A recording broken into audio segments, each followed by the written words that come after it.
The next trend that we're going to think about is atomic radius.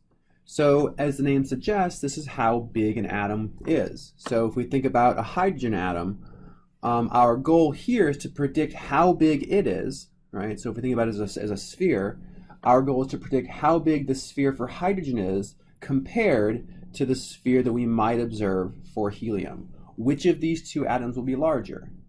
Okay. We can also compare hydrogen to something like lithium, right? Which of these two atoms will have a larger atomic radius? Okay, and in large, this again is going to be governed by the ideas from Coulomb's law. So part of this is really easy. When we think about moving down a row in the periodic table, so going from hydrogen to helium, we move down. We have gone from the first shell, so n equals 1, down to the second shell, n equals 2.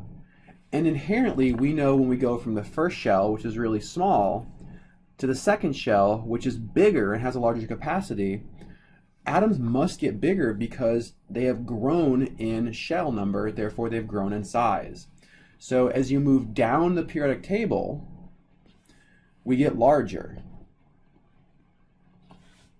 Okay, so lithium we would absolutely predict to be larger than hydrogen because lithium has electrons in the second shell, whereas hydrogen only has electrons in the first shell.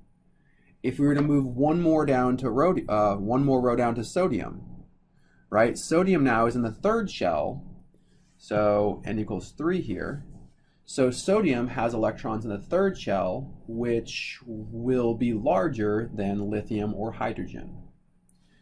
The other governing idea that comes from Coulomb's law is the attraction of electrons to the nucleus, right? So we keep coming back to this where we think about the positive charge in the nucleus and electrons being attracted to it.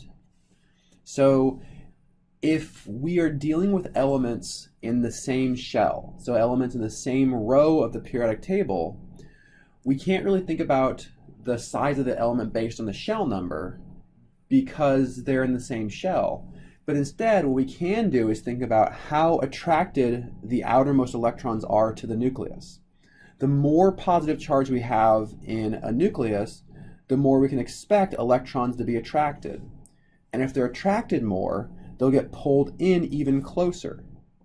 So the higher the attraction, the more electrons are attracted to the nucleus, the more likely they are to be drawn close because there's that extra level of attraction. Right, so when we go from hydrogen, which is made up of one proton, so it has a nuclear charge of +1, and we compare that to helium, which is in the same shell, they're both in the first shell, but helium now has an extra proton, so the electrons in helium are attracted more to the nucleus, so we would expect helium to be smaller than hydrogen. Okay, so based on this, if we think about the periodic table, things at the bottom of it are large, things at the top are small, things on the left side are large because within a given shell there's the fewest number of protons, and things on the right side are small because within a given shell we've maximized the number of protons.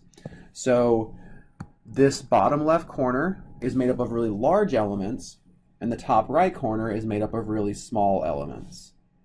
So the trend would be smallest to largest. Okay? And if we look at an actual pictorial representation of the atomic radius of elements, we see here that things like helium and fluorine and oxygen, which are in the top right corner, are a lot smaller than things like cesium or barium or rubidium, which are in the bottom left corner.